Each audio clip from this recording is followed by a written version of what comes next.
Salut à tous, bienvenue à vous et à toi qui me suis dans cette vidéo. Il n'y a pas longtemps, nous avons commencé nos enseignements sur les principes spirituels pour révolutionner sa vie avec l'autodiscipline. On ne peut rien accomplir avec Dieu si on n'est pas discipliné.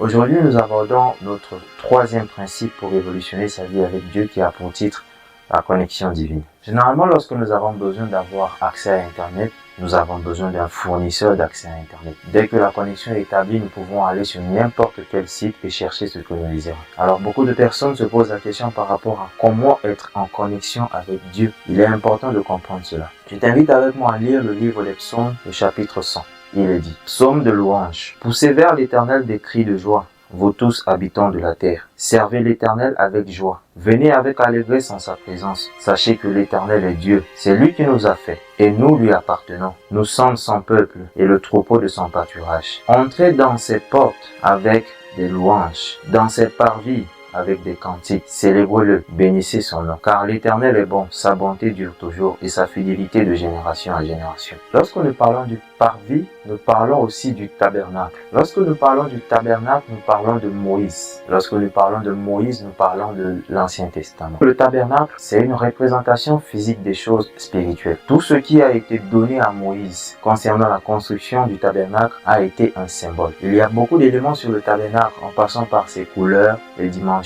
le matériel qui est utilisé pour la construction sont des symboles pour le chrétien. Ce tabernacle est divisé en trois parties. Il y a ce qu'on appelle le parvis, comme nous venons de lire dans notre portion d'écriture. Il y a le lieu saint et le lieu très saint. Et la Bible nous dit que nous devons entrer dans ces portes avec des louanges. Nous avons parlé dans notre premier principe qui est l'autodiscipline, de la discipline dans la louange et dans l'adoration. Même dans nos régions, lorsque nous parlons de la royauté, on n'entre pas dans la présence du roi avec un visage attristé. Lorsqu'on entre dans la présence du roi, on entre avec des louanges. Et c'est la même chose que nous devons faire lorsque nous entrons dans la présence de Dieu. Et nous entrons par les portes. Que la connexion avec Dieu se passe par les portes et les autels.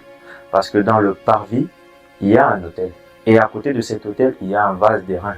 Nous allons parler du vase plus tard, mais ce qui nous intéresse dans cette vidéo et dans ce principe, ce sont les autels et les portes. Il faut savoir que la connexion avec Dieu se passe par les portes et les autels. Pour comprendre la description du tabernacle, je t'invite à lire Exode du chapitre 25 jusqu'au chapitre 31, où Dieu a donné à Moïse la description de ce chef-d'œuvre. Maintenant, lorsque l'Israélite entre dans le parvis, il vient avec un animal. Et cet animal, il doit le sacrifier. C'est pourquoi il y a un autel. Il y a l'autel des holocaustes. Lorsqu'il vient avec l'animal, qu'est-ce qu'il fait? Il impose la main à cet animal. Et cette imposition de main a une signification. Ça veut dire qu'il transmet son péché ou bien il décharge son péché sur l'animal en question et cet animal sera sacrifié puis brûlé. Ainsi, son péché est couvert par le sacrifice qu'il vient d'offrir. Et pour bien comprendre ces différents sacrifices que Dieu a ordonnés à son peuple, je t'invite aussi à lire le livre de Lévitique du chapitre 1 jusqu'au chapitre 7. Là-dedans, nous voyons les différentes formes de sacrifices et autres. Vous savez, à un temps, on vivait dans la tranquillité et on pouvait manger 3 fois par jour. Aujourd'hui, manger 3 fois par jour est devenu un mythe pour certaines personnes. Pourquoi? Parce que la vie devient de plus en plus chère. Que pour acheter un taureau aujourd'hui, il faut réunir ciel et terre. Voilà pourquoi Dieu, qui toujours dans la Bible, c'est celui qui nous trouve la solution à trouver la solution à ce problème. Maintenant, nous n'avons plus besoin d'acheter un taureau pour aller devant Dieu. Le sacrifice de Jésus-Christ, c'est le sacrifice suprême. Rien de ce que tu peux donner à Dieu ne peut pardonner tes transgressions. Mais la foi dans la mort de Jésus-Christ est la seule clé pour assurer le pardon des péchés. Hébreux, le chapitre 10, à partir du verset 10, je lis. C'est en vertu de cette volonté que nous sommes sanctifiés par l'offrande du corps de Jésus-Christ, une fois pour toutes. Vous voyez que l'Israélite était obligé d'aller peut-être chaque jour ou bien chaque année pour le sacrifice de ses péchés. Ici, il est dit une fois pour toutes. Et tandis que tout sacrificateur fait chaque jour le service et offre souvent les mêmes sacrifices qui ne peuvent jamais ôter le péché, lui, après avoir offert un seul sacrifice pour les péchés, s'est assis toujours à la droite de Dieu, attendant désormais que ses ennemis soient devenus son marchepied. Car par une seule offrande, il a amené à la perfection pour toujours ceux qui sont sanctifiés. Verset 15. C'est ce que le Saint-Esprit nous atteste aussi, car après avoir dit, voici l'alliance que je ferai avec eux, après ces jours-là, dit le Seigneur, je mettrai mes lois dans leur cœur et je les écrirai sur leur esprit. C'est le sacrifice de Jésus-Christ qui pardonne les péchés. Parce qu'au verset 18 du chapitre 10, il est écrit, or, là où il y a pardon des péchés, il n'y a plus d'offrande pour le péché.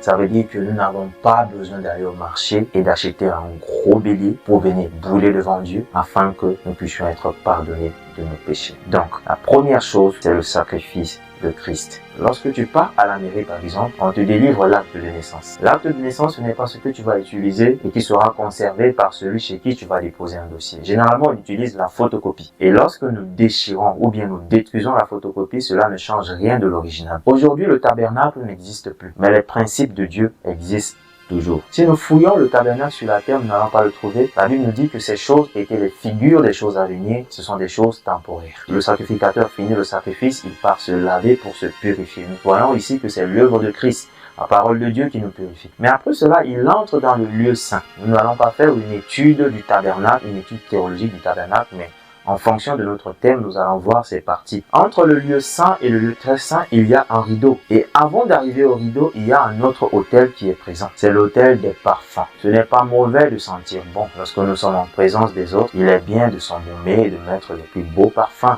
Dieu aime ça. Mais le parfum que Dieu veut que ça se trouve en nous n'est pas un parfum qui est seulement physique. Hébreux, le chapitre 13 du verset 15 au verset 16, il est écrit: par lui, offrant sans cesse à Dieu un sacrifice de louange, c'est-à-dire le fruit des lèvres qui confessent son nom. Et n'oubliez pas la bienfaisance et la libéralité, car c'est à de tels sacrifices que Dieu prend plaisir. Nous voyons ici, on dit que nous devons toujours louer et adorer Dieu, avec des lèvres qui confessent son nom. Dans nos précédents enseignements, nous avons dit que l'adoration et la louange, c'est ce que nous sommes.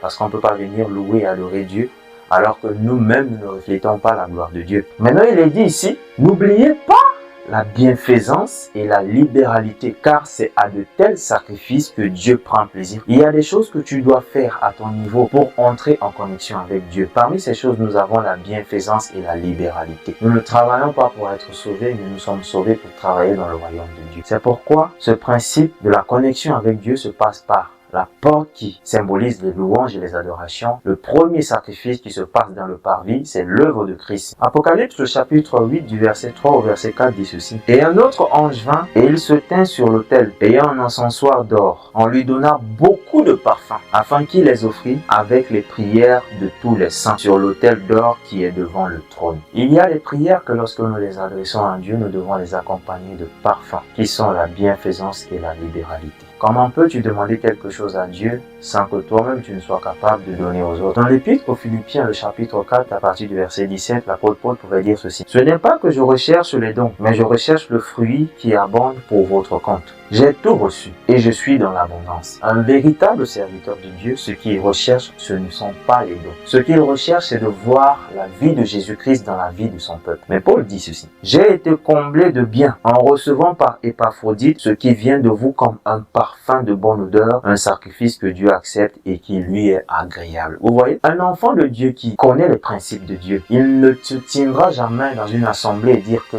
j'ai été arnaqué. Parce qu'il comprend ce que Dieu attend de lui. Parce qu'il comprend ce qu'il doit faire pour la gloire de Dieu. Est-ce que Jésus, à un moment de sa vie, il a prié pour qu'une personne soit bénie? Je ne crois pas. Parce qu'il y a des lois que Dieu a établies. Et si nous obéissons à ces lois, nous verrons la gloire de Dieu se manifester dans nos vies. Il y a des gens qui ont compris cela. Et il y a des gens qui pratiquent. La Bible nous donne même pas mal d'exemples. Noé offrait des sacrifices à Dieu. Abraham offrait des sacrifices à Dieu. Et la Bible nous dit même qu'il a reçu la visite de 3 anges à qui il a donné à manger. Ceux-ci ont fait la promesse que l'année qui devait suivre, il aura son enfant, ce qui s'est passé. La veuve de Sarepta avait hébergé le prophète de Dieu. Anne, lorsqu'elle s'approchait de Dieu parce qu'elle demandait un enfant, elle ne venait jamais les mains vides. Il y a des prières que lorsque tu les fais, comme nous lisons dans le livre d'Apocalypse, des prières accompagnées des parfums. Lorsque nous les faisons avec des offrandes pour la gloire de Dieu, nous voyons les résultats. Personne n'est monté au ciel si ce n'est celui qui est descendu. Et il est descendu afin que nous puissions avoir accès. Il est allé loin même dire qu'il est le chemin, la vérité et la vie. Nul ne peut venir au Père que par lui. Par lui, nous avons le pardon des péchés. Mais lorsque nous sommes pardonnés pour nos péchés, c'est alors que nous travaillons pour le royaume de Dieu. Et lorsque nous travaillons pour le royaume de Dieu, nous travaillons dans la générosité et dans la libéralité. Mais en pratique ces principes et tu verras la gloire de Dieu se manifester dans ta vie. C'est ainsi que tu pourras révolutionner ta vie selon Dieu. Pour l'instant, shalom.